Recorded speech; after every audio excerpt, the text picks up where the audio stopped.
కి స్కల్ప్చర్ చేసి ఉంటాయి. అయితే సరే ఏదైతే అదైంది చూసుకున్నాం పదా అని చెప్పేసి పోతాడు. ఫస్ట్ ఉన్న ఆయనకి ఒక లాకెట్ దొరుకుతుంది ఆ శాండ్ మధ్యలో. లాకెట్ తీసుకుంటాడు.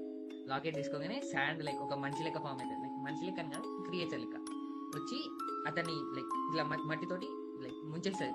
అల్ల లెక్క వచ్చి ముంచేస్తాను అనుకోండి. ఇక ముంచేసినాక ఈ లాకెట్ వచ్చి ఈయన చేతిలో పడుతుంది. ఎవరు ఈ హెడ్ ఉంటారు కదా, మిగతా ఇద్దరు వెనకాల నుంచి వస్తా అంటే వాళ్ళు ఇద్దరిని ఎట్లా అట్లా లైక్ ముంచేస్తారు దాంట్లోకి ఆ శాండ్. కానీ తను ఆ స్టోన్ మురికి ఎస్కేప్ అవుతాడు. లైక్ స్టోన్ మీద జంప్ అయి ఎస్కేప్ అవుతాడు, పైకి వచ్చేసాడు. పైకి వచ్చేసి భయపడుకుంటూనే వాళ్ళిద్దరు చచ్చిపోయారు, ఇక్కడ ఏదో ఉంటే ఆయన వేస్ట్ తీసుకొచ్చిన వీళ్ళందరూ అనుకుంటూనే ఎక్కుతాడు.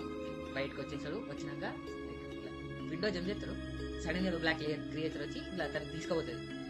లైక్ మొత్తం స్క్రీన్ అంతా బ్లాక్ అయిపోయి మన టైటిల్ వస్తుంది, ఎల్లి వర్సెస్ అతనికి ఏం రెస్ట్రిక్షన్స్ లేదు, ఎందుకంటే తనకు పేరెంట్స్ లేదు. Like అన్నదని sorry